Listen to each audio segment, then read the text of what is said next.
welcome to Gems of Arabia. It's a pleasure to have you all here on our Ethereal Echoes special episode, celebrating Saudi fashion and celebrating international art with Marina Fedorova. Thank you, Marina, for making this happen and for bringing us all together and creating this bridge. My pleasure. Welcome, Nurgul. It's lovely to have you with us. Likewise. Thank you. Abdulrahman, thank you for being with us. Pleasure. Thank you, Hatem, for having us. We'll be glad to be here. It's my pleasure. So today we're talking about cross-cultural collaborations. Starting with Marina, we have covered different aspects of the importance of collaborations. But do you, now that we worked with Yousef Akbar, this incredible collaboration you're doing for the exhibition that we have, what are your thoughts and how do you envisage future collaborations? Are there any specific areas that you see yourself collaborating that you have noticed from the Saudi landscape that you might want to be involved in? First of all, thank you very much for inviting. It's a great pleasure and honor. Thank you. And I would like to say that this collaboration is amazing for me. It was the first time for me to collaborate with fashion designer. Before I was inspired a lot by fashion as soon as I have a little bit fashion background and paint after the models of Vivienne Westwood, Yohji Yamamoto or Yves Saint Laurent. But here for me it was the first time when I saw a fashion designer inspired by my own creations, and Yousef created this beautiful dress that 100% convey the ideas of Cosmo Dream project. It's a beautiful sparkling dress like stars and gold sun, sand. So I realized how it's amazing when people, they can work together, they can brainstorm together, how it's open our minds, it's broaden our horizons. And I think it's very important because we are artists, we are like paving the path for the people, and if we can collaborate between us from different parts of the world, from different cultures and traditions, that we can show an example for other people, and the countries can be bridges. Absolutely. And of course Saudi Arabia is full of surprises and inspiration, and I hope for future collaboration, maybe not with painter, classical painter, I mean, because for me it will be competitive, but with designers, architects, calligraphy masters. This I would love to try. Okay, fantastic. Sky's the limit. Huh? Yeah. Nurgul, so you've had extensive experience in the luxury market industry, in particular Bulgari and Gucci. As far as collaborations is concerned, I remember we almost got to facilitate a specific collaboration. And it takes time for this to happen.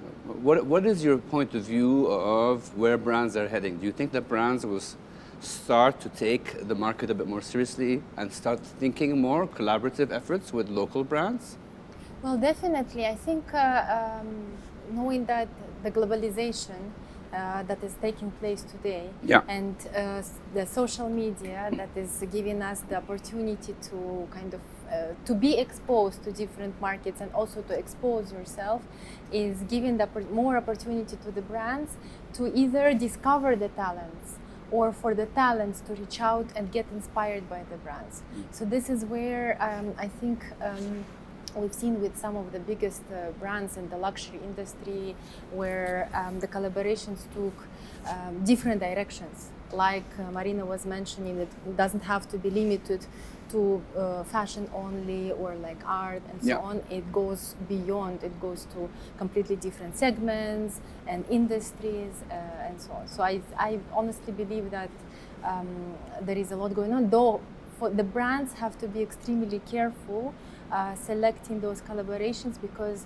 it should be something that is going to stay in the books and the history for the brand. Yes. So yes, not to make sure that it's not something that is mass, something that is just to like run for the hype and create a buzz, but losing the long-term vision that might somehow impact international brands. Not collaborations just for the sake of collaborations. There has to be a story, there has Not to be for a the sake of- message, yeah. it has to resonate. I always say the goosebumps, right? Completely agree with you. Abdulrahman, so happy to have you with us. Thank you. And I'm so proud of the work that you've done, in particular how your emphasis on heritage really resonates in all of your pieces. And the name is Hormuz, right? So tell us more about Hormuz. What does it mean? Well, first of all, thank you, Hatem, for having me here for this opportunity. You're to welcome. tell the Thank you for new, a new phase of Hormuz. We just start a new vision, a new strategy. Yes. With this year. Hormuz, like I would say, like it is like an experience-led brand. Saudi experience-led brand. We create an experience. We sell a story. We sell a culture. We sell an experience in details. Maybe in bag, maybe in Is bag your specialty? yeah, like we in fashion we focus in bag. We're starting in bags and leather goods in general, but we always, when we get to start a new design, we always like read the history, read the art, the history of sometimes the people think that we just start the fashion here in Saudi, like no, guys, this is land of Arabia, this is the land of the history of Arabia. Like when I would say like Arabian guy, there is an image for the Arabian guy in the bad one, where something like The caricature, yes. This image comes from where? Comes from the fashion where that start in this land. And we have pillars, yeah. staples in our culture, the masbaha and the shumar and the thob. details, the steak, the pish, the mishlah, shma.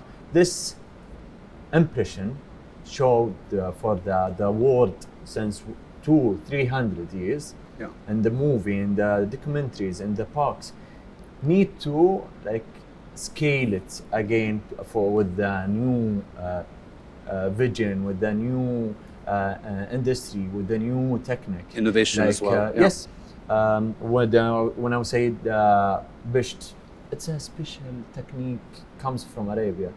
No one can make the same technique, like same as Gucci, same as they have their own technique. We have it, but we need to scale it up with a new one. Like that's the idea comes from this point. So it's heritage and fashion rediscovered, like we were talking earlier on. Rediscovered. Yes. Yeah. Okay. We're starting in 2016. Gladly with the vision. Okay. Fantastic. This is one of the reasons support Hormuz to going, because the vision and the Crown Prince focus in the local and the artist and our strong heritage, in our heritage, in our the soft power. He help us like with the vision, with the government state that all want to help the local. Like 2016 when we were start, when I said I'm a local designer, okay, it should be like a cheap, should be like something not that good, not that quality. But we're starting, and we're starting with the leather, and always when we design anything, like we read a story, we read the history. The next collection will be one of the like deeply so romantic story in this land, Jamil Buthaina. Okay. And always we want to show the stories, the history, and other vision, and another eye, the artist eye, the fashion eyes. We inspire the details and the dress. We like abstract the stories, the history, in piece of cloth, piece of bag, piece of accessory. So I would say it's like a love letter to Saudi Arabia. Yes. So beautiful. Yeah. It's really his work really resonates, and the details, he captures all the things that are the basis and the foundation of what Saudi heritage is about. Yes. So I commend you. Yeah, thank Okay. you. Thank you. Moving on to Marina, what would you say is the thing that has inspired you the most about your last trip to Saudi Arabia? What is the thing that you've noticed from your work that resonates? A lot of things. I would say almost everything is very inspiring. For example, the work is behind me, the Riyadh. Yeah. I find this place so unreal. It's like another planet. Yeah. I like the curved lines of it and how people preserve it. And when I painted it, of course, all my paintings, they going through this a little bit sci-fi lens, because Cosmo Dreams, it's about dreaming, it's about new futuristic idea, and I imagine how this city can be preserved through centuries, and how a landscape probably can completely change. And Saudi is a very dry place, as far as I understood. And what people are dreaming about here, about water and greenery. And this passion about greenery also inspired me for this diptych where there's a turns green. So one day, I can imagine this, how Saudi would be beautiful. It would be just oases and forests and green mountains, hills with beautiful flowers. So for me, Saudi Arabia, it's very fairy tale place, and people here, they kind and they very welcoming, and yes, they are dreaming. That resonates a lot with my philosophy. Okay. Fantastic. Completely agree. And in winter comes with a good vibe, good mood. All the people.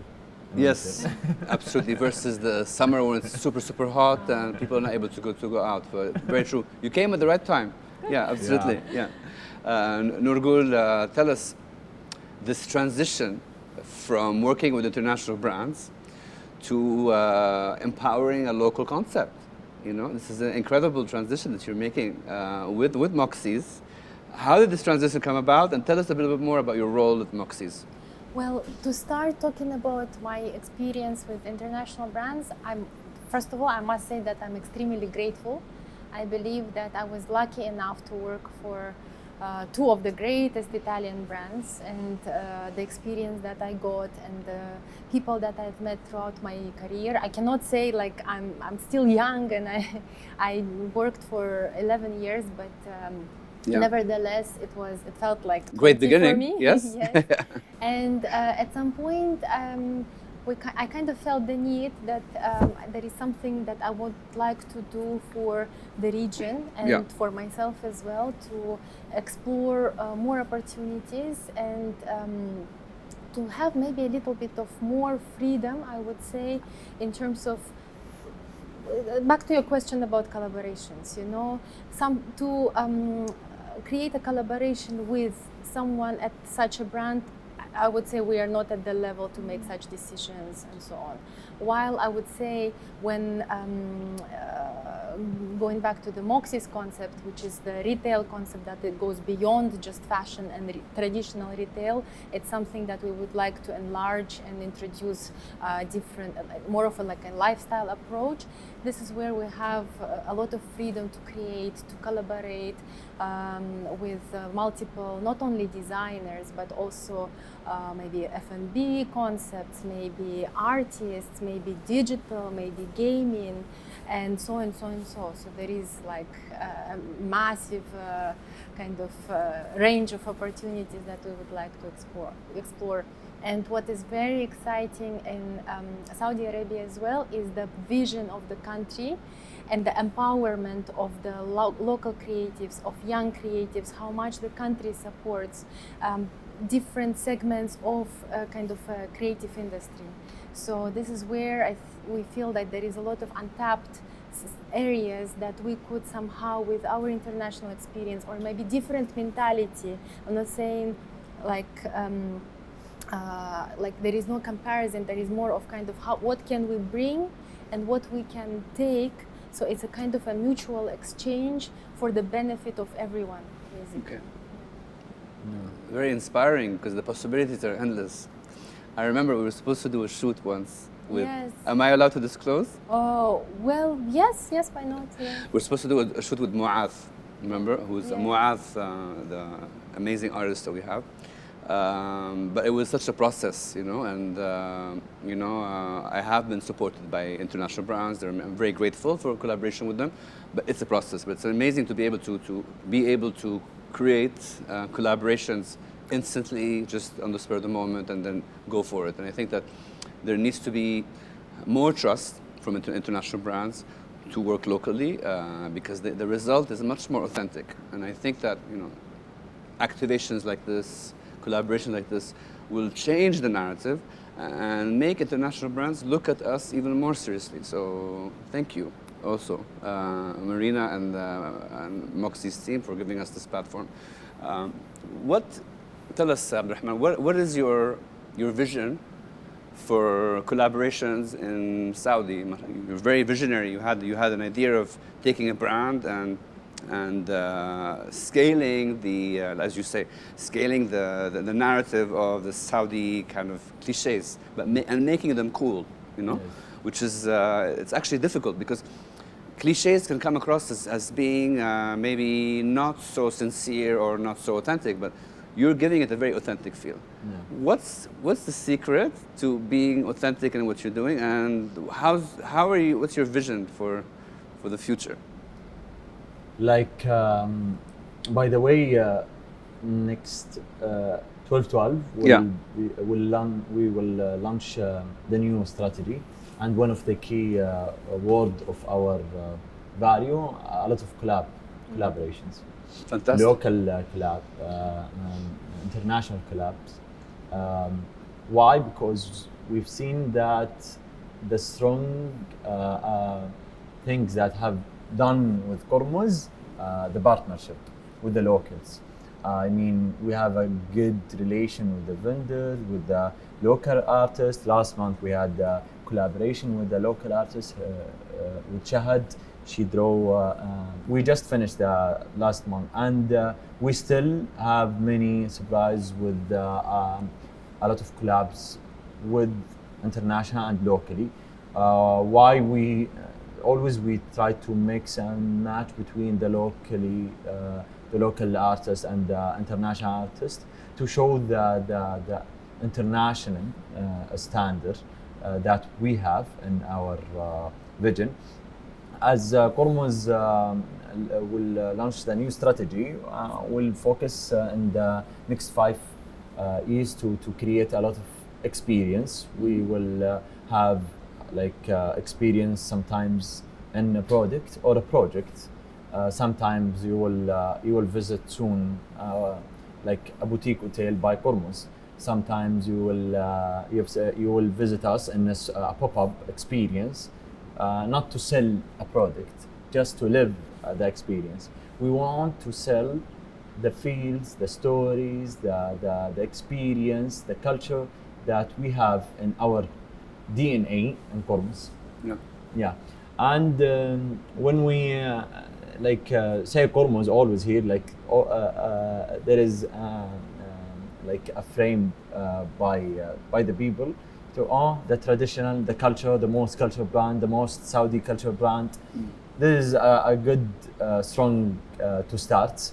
The experience, the new sectors. We work with many projects with the vision, and gala dinners, and project and gift, and just to improve the culture and the stories through these project and the product. So highlighting the essence of Yes. what old Saudi Arabia is about and bringing it to the forefront. Yes. And I believe that you're doing it in a very unique way. I don't think anyone's doing the same approach. No one in Saudi. Really, I'm very proud of them. No one in Saudi. I'm sure. No one in Saudi. They have just one bag. They have just one design, one on bag. When we start the bags, guys, I just sit with the design team. Guys, we want a bag showing a story of Saudi. One bag. And now when we were going to buy and click a bag in Hormuz, there is just one bag, our signature. But we took this bag with the international standard, Lady Dior, Hermes standard, and improve this bag with many different sizes, many different colors, with a collection. This bag, the Dilam bag, inspired from the Pigeon Tower here in the Dilam. Yeah. And same as this with the perfume, we like focus on one product, showing the brand without the logo. Yeah, you can see the product, but just say this is Hormuz without seeing the logo. Yeah. This is one of the strong things that we want to focus on Hormuz, still to take this strong with our vision. I'm a firm believer in the success of any brand that doesn't need to show the logo and the signature comes across. And I think achieving that is I think everyone's goal. Absolutely. We have like one of the most expensive cob in Saudi. We have a cob like the price of the cob like $35, $40, and everyone like when they say this cob, they know this is Hormuz. Why? Because the signature, we always invest in shapes. Like when we design, we didn't design something to showing the brand. I want to sell this shape and make this shape signature for Hormuz. Fantastic. Marina, what is your definition of a successful collaboration? Like what to you, what you think creates impact? But speaking about the bags, I cannot help for myself to intervene because we are collaborating in different fronts, and handbags are my real passion and also my dream to design. We have a partnership. Now we had a collaboration. Yeah. And we already working with a French artisan, métier d'art français, and we also creating a line of bags, and I'm making design for them. And I understand your passion, so it just resonates a lot with me. And forms, the shape, the idea that shape will be recognizable and that it will like the sign of the brand, it's really important. It's the same thing I'm working right now. Yeah, that's amazing. Let's do a collaboration. And successful collaboration, yes. I think it's like love. People should fall in love and then it goes easily. Absolutely. It was when I saw models of Yousef Akbar, I just said, wow, I just want to paint it. I cannot help. I can just start right now. And when I saw how he created the dress, I feel the same, that it was mutual. Yes. So, absolutely. It's the secret of good collaboration. Absolutely. What about you, Nurgul? What do you think is the secret to effective and successful collaboration? Successful collaboration is, depending on the objective. Yeah. Because sometimes you, like as I mentioned earlier, it could be kind of a short-sighted vision to just do something quickly for fun. But then, if you would like to make a long-lasting impact, you need to study well what is the history and the heritage of that particular brand or a company that you're planning to collaborate with, where it could take both of you in future, or what is actually you're going to achieve with such collaboration. So it's studying a lot, it's understanding the values of each other, because obviously, like you said, it's not it's the love between each other, but also some shared values, certain aesthetics that should match, because the target audience, the way how each of those collaborators, I would say, put together the efforts, it has to speak to a kind of a common audience without going without producing like a polarized kind of product or collaboration. And what's next for MOKSYZ? Well, what's next for MOKSYZ is that, we just today discussed a wonderful collaboration, which for obvious reason I cannot disclose, because otherwise it will lose the surprise element. But we would like to introduce certain elements within the retail space, not only within the store itself, within the MOKSYZ concept store, but also within Centria Mall as well, which is kind of hosting the store. And it's one of the most important luxury destinations in Riyadh. And what we would like to also make sure that we support the regional designers. So we kind of become like a house for multiple, styling sessions, shooting the podcasts, community gatherings, maybe public talks, and so on and so. So is there some kind of help also in manufacturing? I believe that there's this kind of focus where you're enabling certain designers with their production, or potentially this is something that we would like to explore, to how can we, with our capacity, with our networks, with our kind of knowledge and experience, how we can empower certain young creatives together with multiple institutions or companies and brands or media partners, let's say, such as like our collaboration, which seemed starting extremely successful, and we are very, very grateful for you for such an opportunity to bring all of those elements together. And would not have been possible without the amazing team we have here. And Yousef, yes, and absolutely, Abdulrahman, exactly. I mean, yourself as well. Thank you. So, Thank you. So yes, it's kind of a hub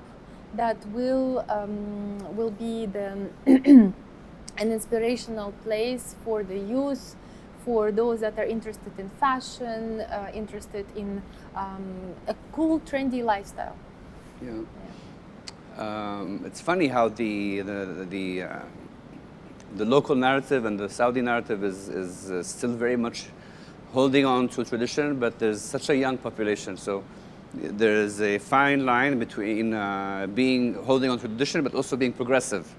You have this balance. We know that it's a very young population. 70% is under 25 in Riyadh, especially. Yes.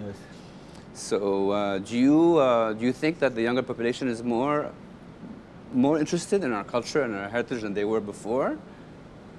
I would say yes, with the vision, because the vision mainly focus in this young generation to believe in this culture. I remember when we 7 years ago, when I wear Zberiya, the Saudi sandal, Zberiya or Najdiya or Sharqiya, any of them. When I wear it, cheap. And now comes a trend. Now it's so cool. Wow, it's kind of looked down upon. Why? Yeah, okay. Because there is empower from the crown prince. Because the crown prince wear this. Okay, this is cool, guys. Yeah, let's wear it. Sometimes needs this from up comes to the new generation. No, guys, this is us. This is where we wear and where we go with this. Okay. Very cool to meet president of United States with the sandal, Saudi sandal. It's okay. This is very cool. I'm in love with this. And same as the bisht. Well, now when you're going to any wedding, Saudi wedding, I've seen many young generation wear a bisht. Yes, Well, Messi wore a bisht. Yes, yeah. Yeah, exactly. Yeah. But they're tricky. I feel also the thob, the masbaha, the prayer beads. They say needs from the old generation to believe this needs to go to the new generation and the way they believe in. Yeah. And I think that the most empowered in this, the Crown Prince. I feel Crown Prince, anything he will do, these people will the ultimate influencer. Yes, the ultimate. The sandal 6 years ago, guys. When you meet anyone wear this, not that cool, not that casual, but now I hope to see this with the bisht, with the shma, with but one day I believe will see this young generation to improve the culture and their own way, maybe in a dress, maybe in a sandal, maybe in an artwork. But we need like just sometimes we need times. We need empower from the people. We need empower from the old generation, not you guys. You're told. Yeah. And I'm acting from the young generation here. Like I'm from them guys. I'm you from Mr. Z. Yeah.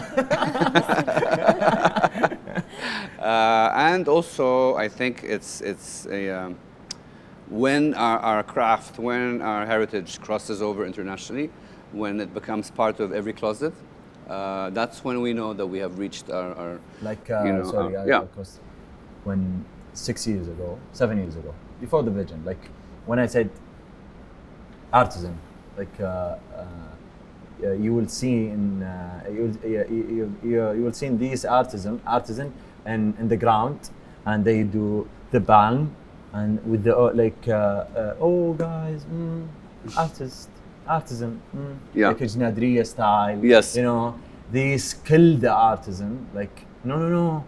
Do you want to be an artisan? حرفي or no, I want to be a doctor. Artisan, it's like kind of art. Now, when the empower comes from the government to you need promote the arts. Promote the art, the artisan and craftsmanship. The craftsmanship, like doing an artworks, and they improve the artworks. Create an ecosystem for them. A new vision. Absolutely. That's what I mean. Like we need to change the angle to seeing these details. Absolutely. Actually, I think it's very interesting topic, because what is happening in Europe right now, that younger generation, they don't realize that it's amazing profession, and sometimes they may be a little bit too lazy, because to paint or to create a collier or to create a bracelet, you need years and years, 10, 20 years of apprenticeship to understand how it works, and then you can create. So artisan, for example, in France, why we support and why we're trying to keep these techniques, because it's something that disappearing, and it's treasure. We need to just to save this treasure. For and sure. It should be clicking the people's minds to understand that it's the truth. It's not to be an IT or a programmer or I don't know manager. It's to be this person who can create something with hands. This is real. This is the soft true. power. This, yes, exactly. Yeah, like Japan, Yeah. like a good example to like a great. They use the soft power in wild world. Like everyone eats sushi. Everyone like kimono, and the fashion houses inspired from the kimono, that traditional. Yeah. Like why? How? Everyone watch enemies. Everyone were like want to go and try that. Why? Because they use the soft power. Yeah. This is something needed here and needed to tell the people, the wild world, anyone comes to Saudi, comes to Russia, and comes to anywhere. Like we are here, and we were here from these things, and we need to tell the story about this. And one day, I promise you, like the fashion houses in Europe, they will inspire from the Bisht. They will inspire from the Al-Mishlah. They will inspire from the Najdi. All And Pucci is already using a lot of kaftans, If I and may add, it's from like international brands perspective, it has already started a few years ago when the brands started tapping the modest wear segment and already producing something. However, there is always a fine line between cultural appropriation and cliches. And cliches, making sure, because for the brands that are based in Europe, in Asia, in US, or like anywhere else than the Middle East, it always requires so much of research and so much of understanding of what can we do that we make sure that we respect the culture and the tradition, yet not offend and like add the value to this. And I wanted to add something that you were saying, like hopefully that the culture, the tradition, and the traditional clothing or designs that you already have will start penetrating other cultures and like people. I can say it has already started. It has, yeah. For considering myself as an expat living in GCC, like in Dubai specifically, I can say that there was so much influence that the local Emirati or Saudi or Kuwaiti women that like made an impact on myself and on my style, and how and what an elegant and beautiful way the modest wear, the like, even though like might be looking sometimes conservative, yet always chic and feminine and elegant. Absolutely. So now you can see a lot of women that are outside of the Arab community wearing kaftans, wearing something like, I don't know, long dresses or open style like jalabiyas, you know. And this is, I see the trend is really, really growing. After World Cup, the best comes like Messi. Messi. Yes, when he wore the bisht, it went all viral. Yeah. And for me, my first exposure to this mainstream Japanese fashion that was penetrating all markets was Yohji Yamamoto and Issey Miyake. There are two designers who made me want to become a designer, because it showed that, like, wow, culture can translate internationally and become so cool, you know. So I miss the design days, but I'll tell you, it's amazing what you can do. If it's something, at the end of the day, going back to our art conversation earlier on, it's a universal language, you know. Fashion is a universal language as much as art is. So completely agree with you. But thank you for being with me today. Thank you, Hatem. Thank you, Marina. Marina. It's actually a little bit bittersweet. It's our last episode with Ethereal Echoes. Thank you for providing us with this opportunity, and I'm looking forward to the exhibition. It's going to be for 2 weeks here at Century Mall. Starting from tomorrow, we'll have a soft opening, and then the exhibition will be there for 2 weeks. Really, it's a dream realized. I've always wanted to create, you're aware of this as well, local and international, you know, bridges. Those are the bridges that are going to kind of bring the world together and change the narrative and complement each other. So thank you. Thank you. I'm very proud to be part of this creation. Thank you. We're very proud. Nurgul, thank you for being with us, and I commend you on these amazing steps that you're taking. Abdulrahman, keep rocking and keep being the cliche police. Bravo. Thank Thank you. Great. Thank you.